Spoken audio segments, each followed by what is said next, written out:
Good morning, good evening, good afternoon, and welcome to Stories to Inspire.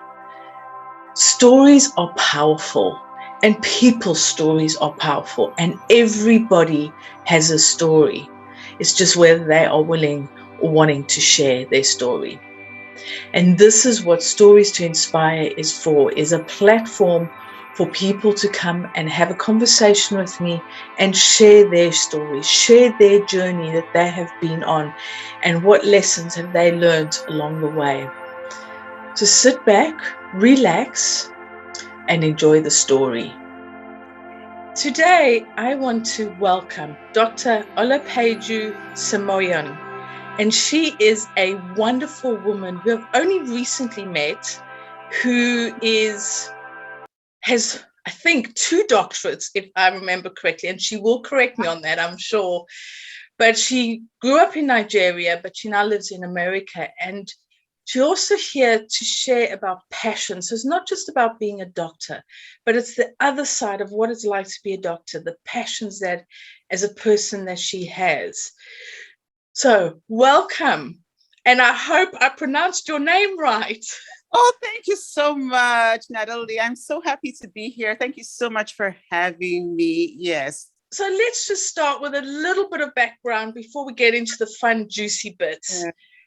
You grew up in Nigeria. You had a good schooling, and you then started in dentistry. Is that right?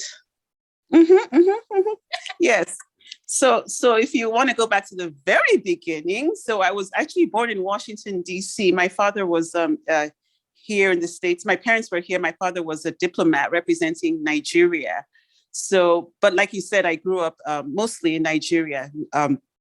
And we did a lot of traveling in and out of Nigeria in our early years. But I did my, high elementary and high school there, and I went to the University of Ibadan after that, and became a dentist. So basically, I finished high school at 15, and 6 years later, I was a dentist.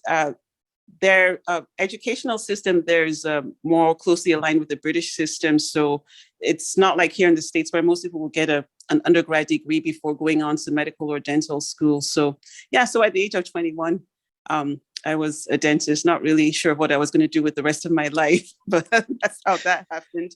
Yeah, when I hear people say things like, "Oh, my daughter is 25 and she's young, she doesn't really know what she wants to do with her life," I'm like, yeah, but at 21 we were doctors and dentists, yeah. So it was interesting. In some ways, I feel like we really were forced to make decisions too early. I mean, some people have known since they were 3 that they wanted to be a doctor, and that's all they ever wanted to do.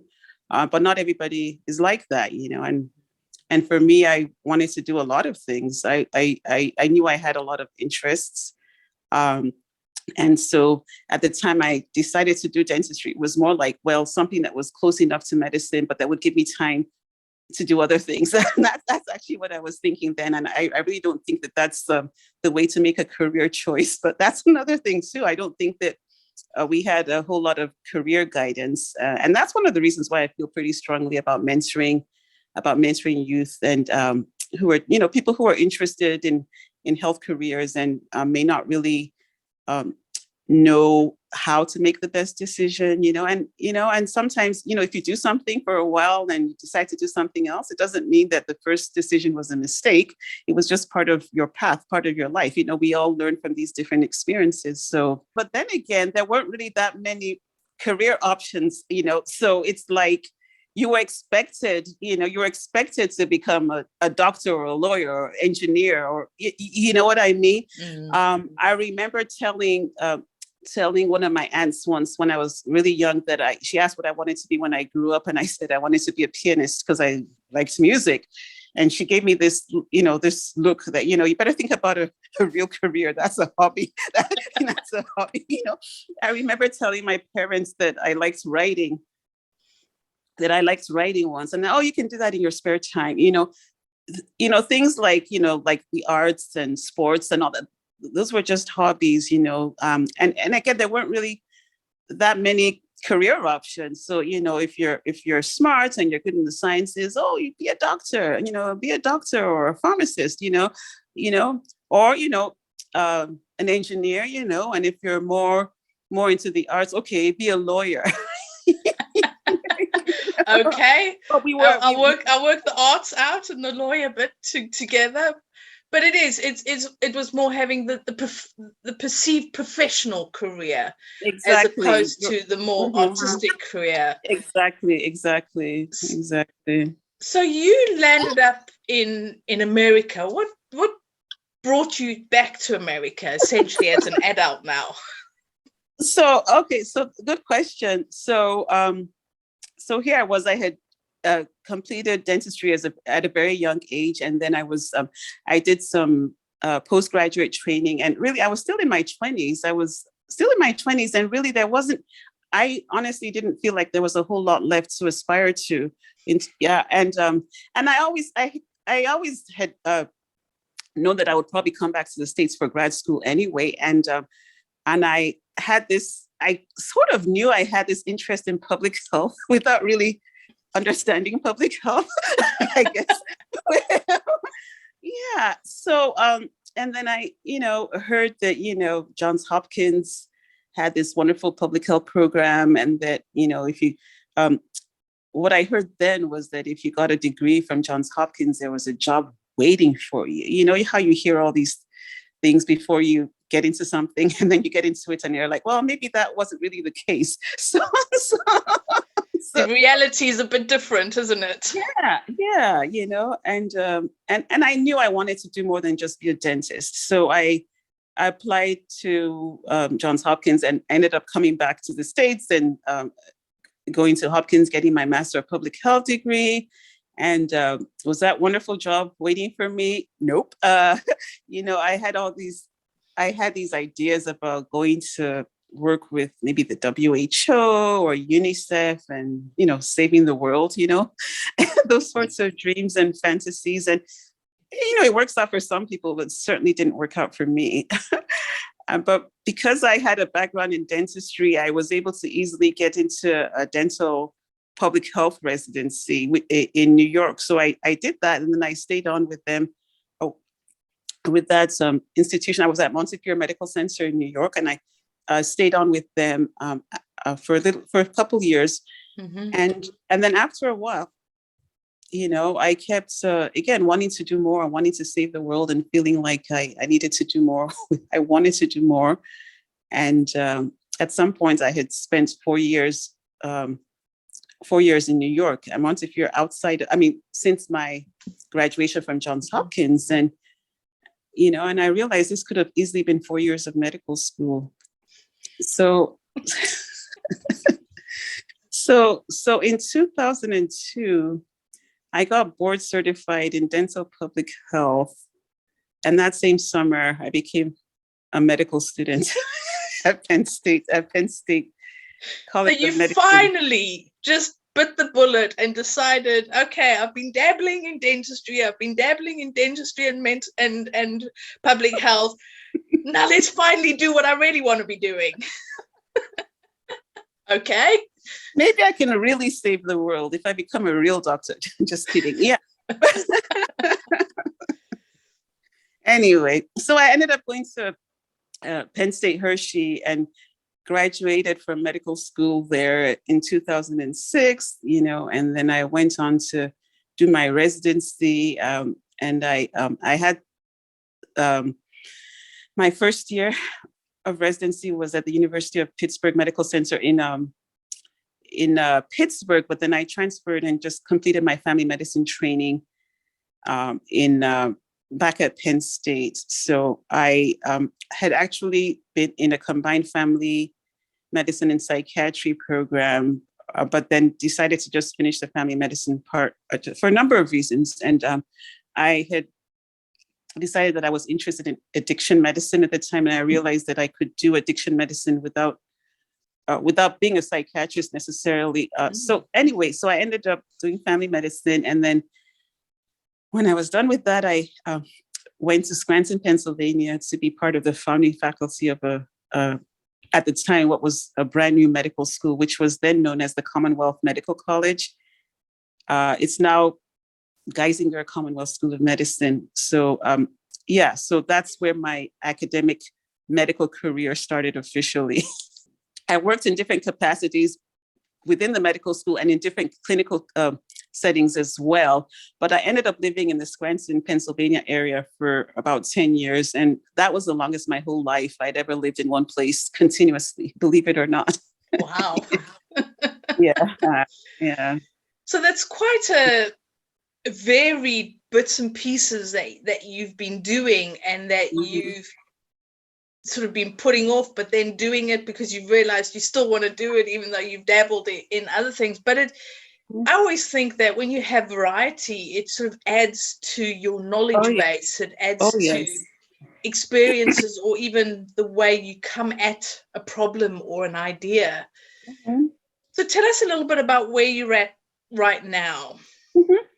So about 2 years ago, I got recruited to be the medical director of research at an addiction treatment facility in central Pennsylvania, in just outside of Reading, Pennsylvania. And so I was recruited as the medical director. Now I'm the executive director of research.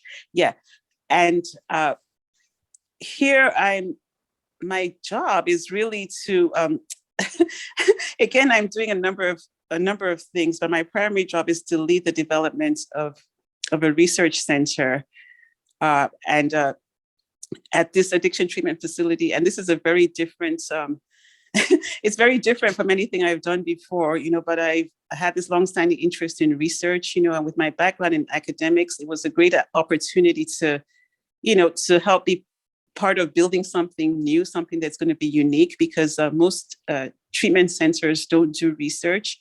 And so we're not only doing research, we do academic work as well, training programs. And I thought it would be a great opportunity to train physicians and other healthcare professionals in how to do research. In addition to, the clinical work that we do, we also have, like last year, we had a small program for students, high school and college students who are interested in health careers, to introduce them to various health careers.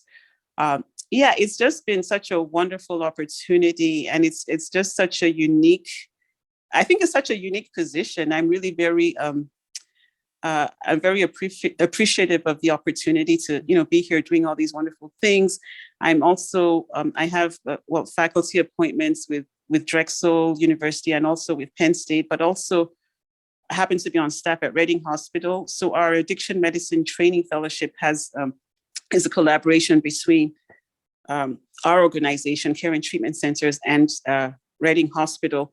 So I'm on some of their graduate medical education committees as well. And one of them is the Medical Humanities Committee. The other one is the Research Committee, So we're, training people in how to do research. At the same time, we're incorporating the medical humanities into graduate medical education, emphasizing the importance of talking about things like the history of medicine, the art of medicine, bringing the arts into healthcare, showing people that, incorporating the arts can help make us better clinicians, better healthcare professionals. It can also help us deal with can help us to avoid burnout, by helping us to have a little bit more balance in our lives.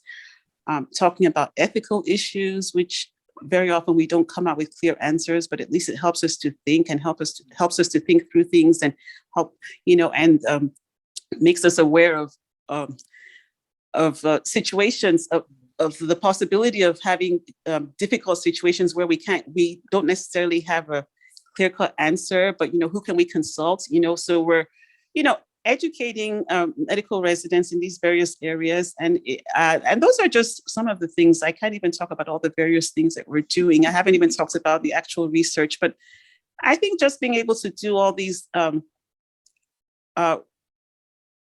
serve in all these various roles at the same time is really, really a unique privilege, and I'm really very grateful. I consider myself very blessed. And this was a position that I I didn't know, I didn't go looking for it. Things just happened at the right time. Things fell into place, and yeah. It sounds like you're the right person for it, because you've, as I've used this word before, dabbled in little bits. This sounds like a great position for you, because it gives you the addiction medicine, it gives you the research, it gives you the, every little bit that it's doing, and it also brings in some of your other passions, which we'll talk about in a minute. So it sounds like it. You say you wanted to save the world, but how do you start? You start by teaching others, by guiding others, by helping others to learn and see. So you might not feel like you saving the world, but yet you are, because you are doing it in your own little corner and helping others to think, and helping doctors, or even, like you said, giving high school students the idea of going into medicine and whatever else. And you are saving the world. Thank you. It's not always about being Superman and physically holding the world and saving it. It is sometimes just about one woman just doing what she's passionate about and helping others to guide them to doing something. So yeah, I'm going to say you saving the world. Thank you. Yeah, thank you. Yeah. Yeah. Okay. Yeah. I have this tendency to constantly think that, I'm not doing enough. I need to be doing more, but more and more I've come to realize that, that I need to do what I can do. I need to do what I can. We all need to do what we can do. And there's a reason why we have why we each have our unique combination of gifts and talents and interests. It's because we're meant to use them. Exactly.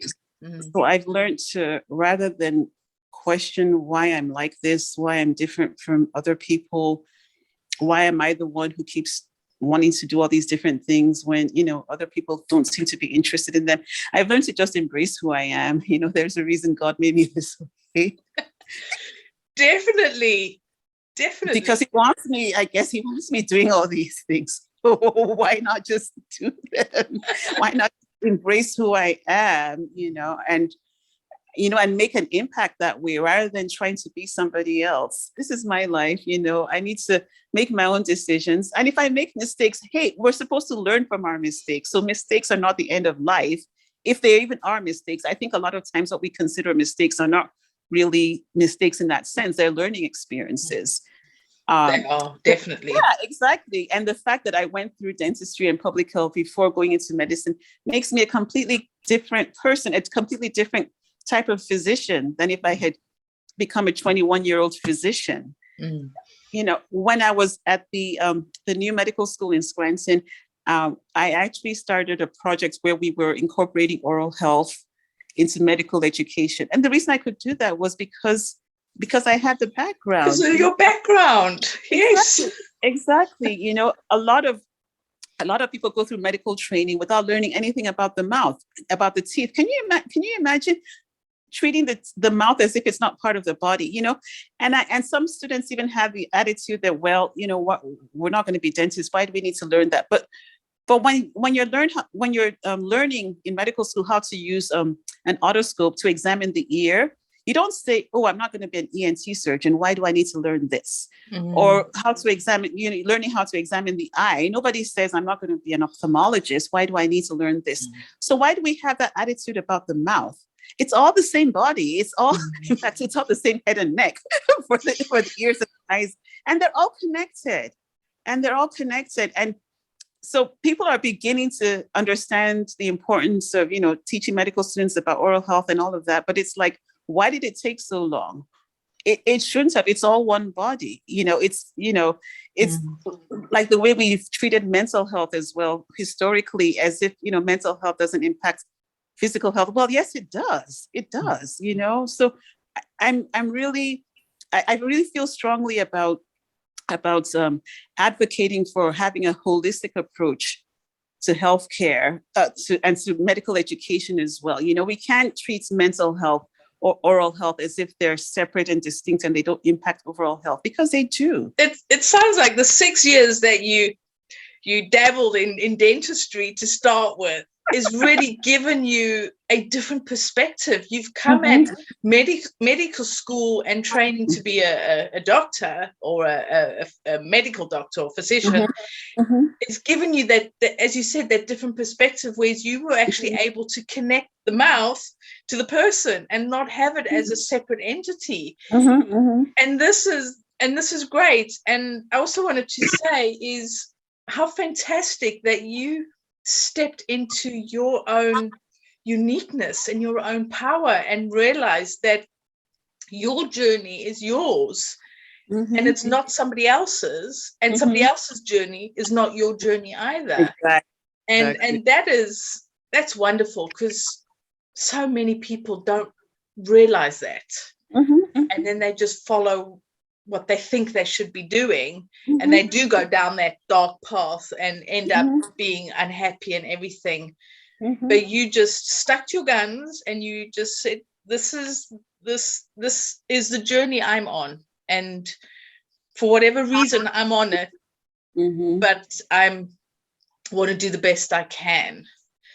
And this is wonderful. And I love how you've explained how dentistry is not separate to the rest of medical.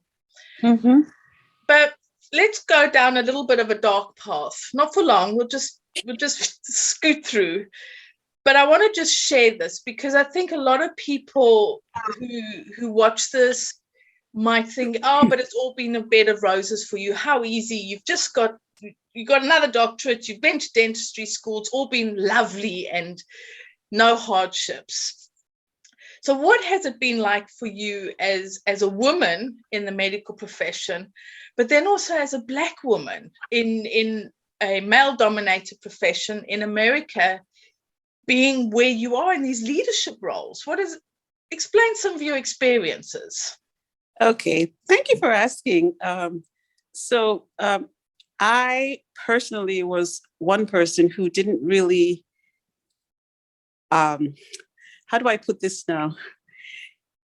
Not so long ago, maybe a couple of years ago, I probably would have said, oh, I didn't really think that structural racism was a thing in America.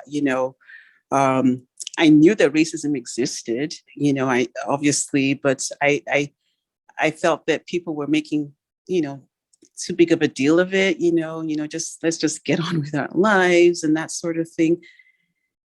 And there were times sometimes I would have experiences, and my white friends would be the ones pointing out the fact that I'm Black, and maybe that's why it happened to me.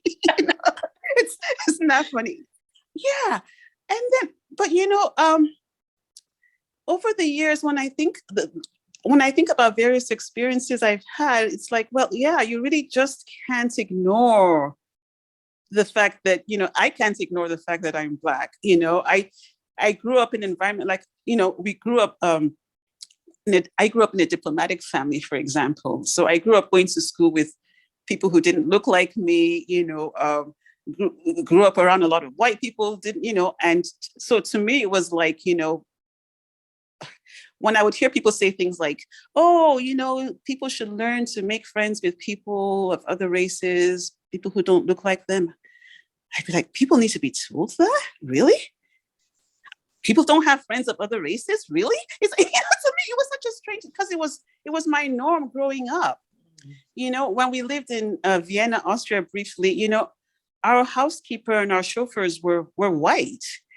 So the idea that somebody would make assumptions about what I could or couldn't be because I was Black was strange to me, And I've had experiences where, like in the hospital setting, they automatically assume that you're a nurse. And actually assuming that you're a nurse is probably, how do I put this? It's probably one of the better assumptions, if I can put it that way, because I've been assumed to be a cleaning lady. Yes. And there are the sorts of things where you just like, okay, I'm Dr. So-and-so.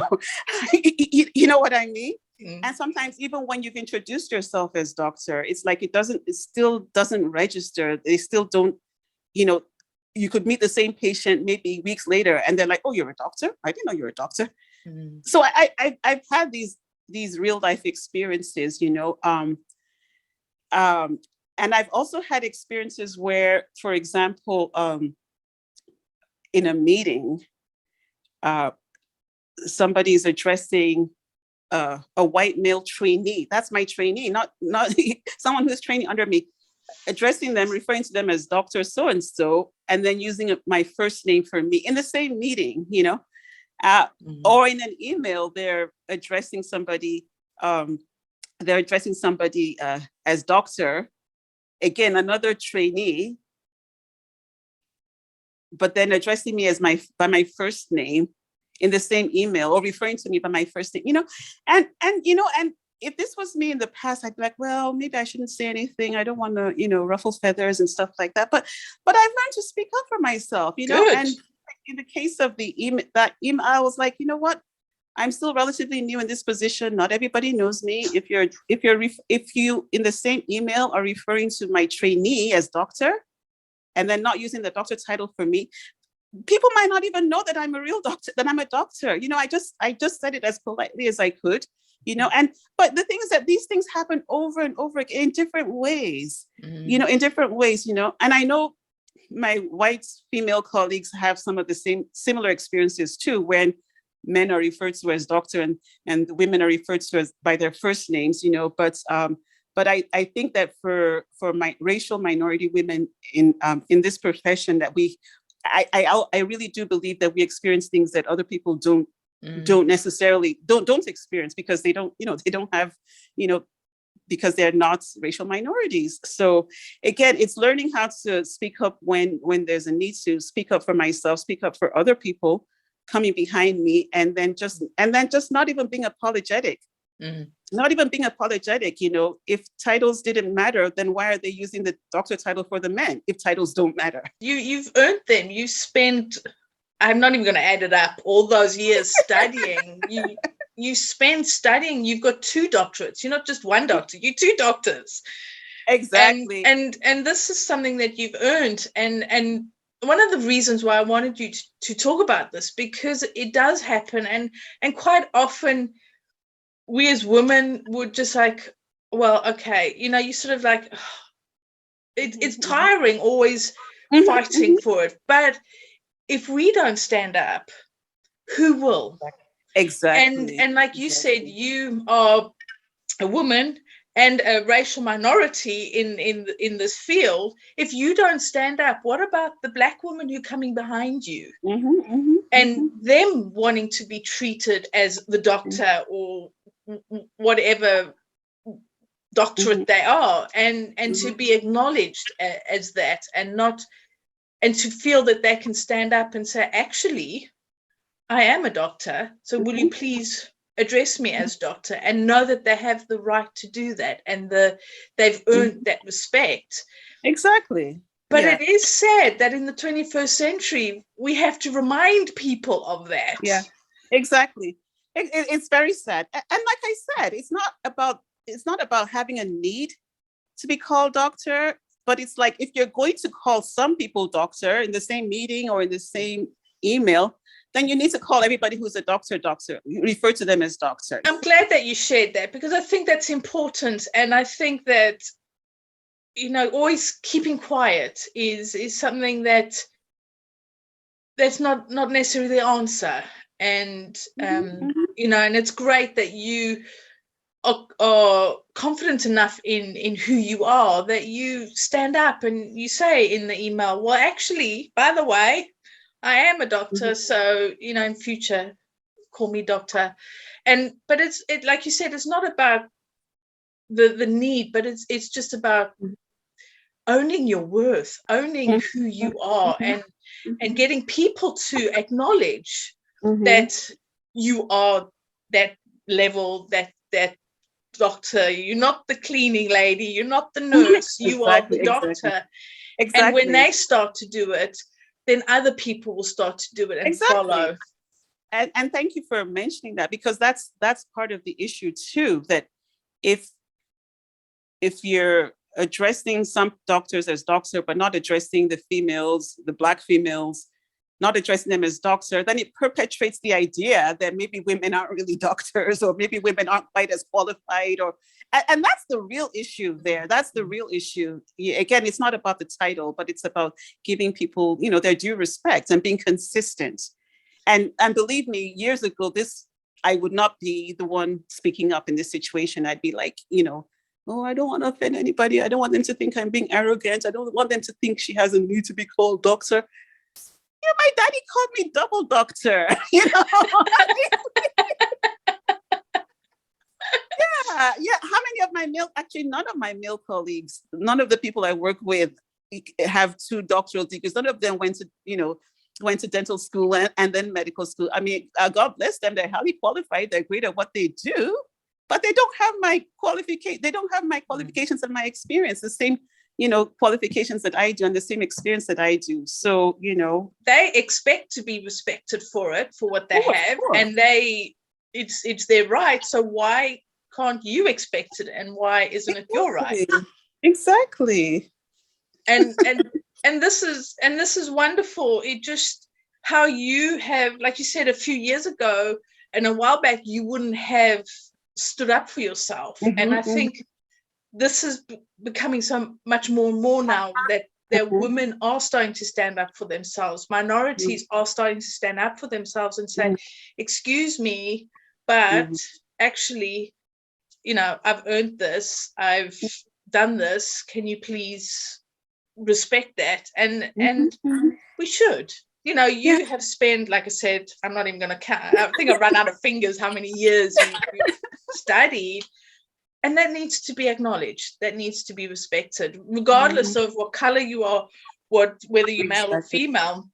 That needs to be respected. But unfortunately, as I said, 21st century, we still have to remind people that, we're here. Excuse me. Yeah, it's really sad. Now we've gone down the little bit of the dark and dreary. We've got to come out of that. But I wanted to share that, because I think that, as I said, you are saving the world, because by standing up and by showing those women who are coming behind you that you can step into your power, you can stand up for yourself, that is saving the world. And any woman who listens to this, Black woman who listens to this, you can stand up for yourself. And this is saving the world, one person at a time. That's how you do it. So we mentioned earlier that you had a few passions, and you talked a little bit about creativity. So you also, when we spoke a couple of days ago, you talked about the brain. And I'd love for you to explain, how does creativity and being a doctor, how does that connect together? How does that help benefit the doctor in you being creative? How does that benefit each other? Okay, so where do I even start? I love the brain. I love talking about the brain and learning about the brain. And it wasn't always like this.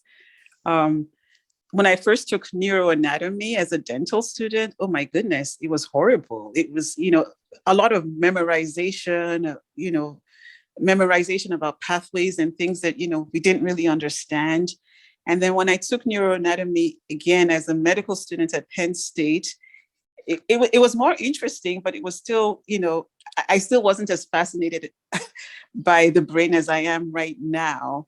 Now that that my work is really focused on the brain, it's like, it's so fascinating. The sciences and the arts work together. The brain, it's one brain. All right. People talk about being being left-brained or right-brained. I think that's a fallacy. It's one brain, all right? The left and the right halves of the brain are joined by the corpus callosum. And I like to say the corpus callosum exists for a reason, because the right and left halves of the brain are supposed to work together. And I think that's something that people are slowly beginning to realize, that, creativity should be encouraged in education, in our schools. We should encourage kids to be creative. It's creative people who learn how to solve problems. I really believe that we need to encourage creativity, and I think that there's way too much emphasis on test taking and test scores, and and that sort of thing. And as opposed to teaching people how to solve problems, even in medicine, yes, there are certain things that you need to know to graduate from medical school, certain things that you need to know. So I'm not saying we should do away with exams altogether. We should be focusing on teaching people how to learn and how to be lifelong learners. All right. And I like to use the example of music. There's a lot of things in music that in musical training, a lot of aspects of musical training that actually can transfer to what we do in patient, that can be transferred there, that can be transferred to patient care, right? So the listening skill, somebody who has had years of musical training knows how to listen to music, critique music, listen very, very carefully. Those listening skills can be translated to patient care, where you learn how to listen to what a patient is really saying, take time to understand what they're really saying, or listening to heart sounds and being able to pick up a subtle murmur that somebody with a less trained ear might not be able to pick up. You see what I'm saying? So somebody with who's trained in critiquing artwork, and critically looking at a piece of art, and noticing the subtle differences, that ability could be translated into, looking at x-rays, looking at, and being able to pick up subtle changes on a patient's chest x-ray, or, whatever whatever you're looking at. I think that there are a lot of things in terms of the arts and creativity that we can bring into our professional work. And again, if we keep separating the arts from medicine, the arts from science, talking about left brain and right brain, I think we miss out on a lot. So I think, again, we need to have a holistic approach, just like a holistic approach to incorporating to healthcare, in which we incorporate mental health, oral health as part of overall health. That type of holistic thinking, I think, needs to be applied when it comes to the arts and creativity and how we learn, whether it's medicine, whether it's another profession. We really need to bring all those things together and again, and just have a holistic approach, and encourage people to not give up their artistic interest because they're going to medical school. It's having more of a balance, isn't it? It's having more, instead of just academic, think. It's bringing in a more creative way that just uses the whole brain and not just one side of the brain. Exactly. So, and so, so, and then even when I talk to patients now, when I talk to our teenage and young adult patients and talk to them about the brain and how addictions develop and the impacts on the developing brain, I also talk about the fact that, that they can also, that I talk about the fact that you learn how to do things, right? So those, by repeating something, you learn to do it. Just like when you're playing the piano, for example, if you play the same piece over and over again, your fingers remember, like muscle memory, they kind of remember where to go, and in the same way, they can learn good behaviors that will help them overcome their addictive behaviors, because, when you make one good decision, it's easier to make the right decision the next time. So it's the same process of, learning, learning by doing, and I think that, you can apply that to so many different areas of life, whether it's talking to patients who are in treatment for addiction. You're trying to help them to understand what's going on in their brain and how they can stay in recovery, how they need to avoid people, places, and things, because, those things can be triggers, and I just think that we really need to bring our creativity into our professional work, so whether it's explaining how things work in the brain, or whether it's finding solutions to problems at work or solutions to larger societal problems, I really think that there's a reason. I mean, there is a reason why we have one brain that's joined at the center.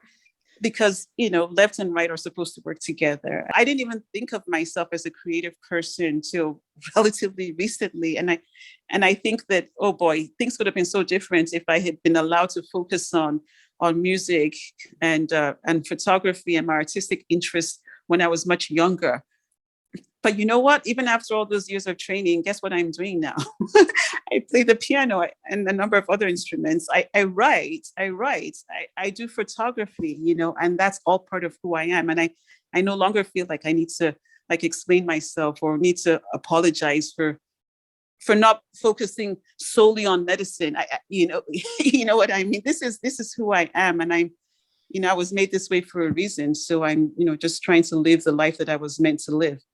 So it's almost like you creating the whole person, the whole human and not just one aspect of it. You are a double doctor, but you play the piano. You are a photographer. You are a musician. You play the ukulele. Is that right? Mm-hmm. And just for our audience, is that lovely parrot that's sitting on your shoulder, like a pirate, it's sitting on your shoulder. That's one of your photographs that you've taken. Oh yes. All the pictures on my walls here in my home are pictures that I took myself. And I think it's about you almost, how can I say this? It's about you being the whole human.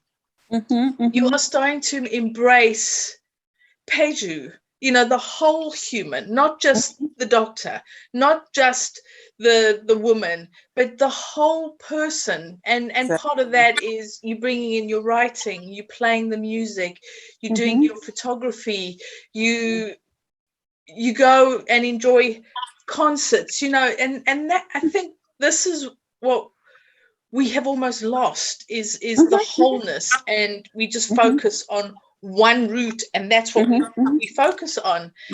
And this is why I really wanted to speak with you today and to share this with others, to show that you don't just have to be one. We're not just one DNA. We are a lot of DNA, I guess. Exactly. And don't correct me if I'm wrong with my stuff. Leave me in my ignorance. But it is about being a whole person, and just finding passions and joy and different ways of doing things to make us feel more fulfilled. Exactly. I love that, and thank you so much for sharing this with us, and especially about the brain. I've done a neuroscience course, and I'm fascinated with the brain and how it works. But you've really explained it nicely for people who might not even have thought about what the brain, it's just sits in our head, doesn't it? And that's it. But you've really explained it in a lovely way that I think will make sense for so many people, to almost give them permission to embrace both of them, because they are connected. Both sides are connected. So what inspires you? What inspires you to do whatever? Oh, good question.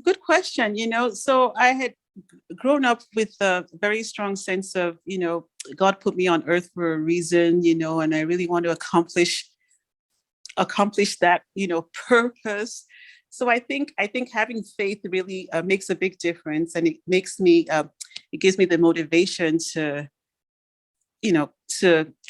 accomplish whatever it is I was put on earth for. I also feel that sometimes we can almost get into a situation where it's like, well, I don't really know what my purpose is. So, maybe I don't do anything. Maybe I shouldn't do anything till I'm sure of what my purpose is. And I think that can be a problem as well.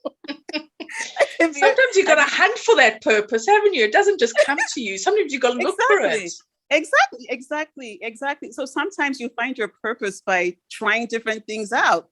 Sometimes you find out that you're not meant to be doing something by trying it out, and I think that people make the mistake of just thinking that they need to know exactly what they're supposed to be doing before they do anything. And then you find out that you end up, though time is going and you're like still wondering, what am I supposed to be doing? What am I supposed to be doing? And, so I feel like, your purpose is not necessarily something that's, that you get in,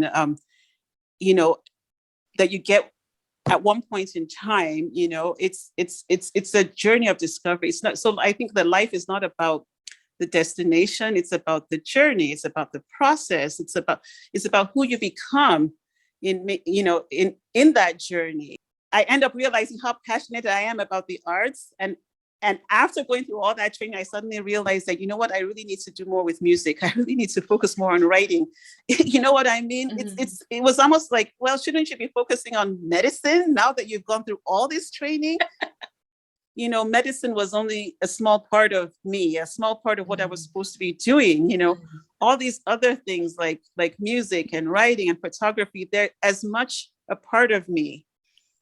And it's like I wouldn't feel like my full self if I didn't express myself in those ways. And again, like I said earlier, there must be a reason that God made me this way. You talk about music, and what is your favorite music or favorite type of music? I love Dolly Parton. I love Dolly Parton. I love her. I like a lot of her songs, but especially a Coat of Many Colors, or like Love is Like a Butterfly, yes. So I really love her, and I love butterflies anyway. In fact, I have a photo book that's about butterflies that features my photography, and information about butterflies and their life cycles and all. Yes. Yeah. So it's titled The Amazing World of Butterflies. It's available on Amazon if anybody's interested. I wasn't planning to do that, but I just thought. Hey, go for it. I'll get the link from you and I'll put the link down below so people can get the book. Mm-hmm. But it's been fantastic to talk to you today. I've really enjoyed it and really enjoyed seeing your passion about what you do and about what you believe in and what drives you, and it's been fantastic. Do you have any last little bits that you'd like to share? Do you have a last thought that you'd like to share? Well, thank you so much for having me, Natalie. It's been my pleasure. I really, really enjoyed it. I really appreciate your having me and taking the time to talk about these very important topics. So my take-home message is stop trying to be normal. Stop trying to be like everybody else. Just be the superstar that you were meant to be. Oh, I love that. I love that, because that is so powerful. It is about being who you are and not following everyone else.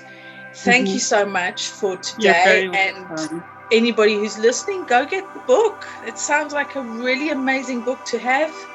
You'll find the link below. Thank you for watching this video. I hope that you have gathered some information from it. You've got some wisdom from it. You've been inspired or motivated from it. Do like and share this video with anybody who you think would appreciate this story or would appreciate these conversations that we've been having today. Subscribe to the channel, and until next time, I will see you soon.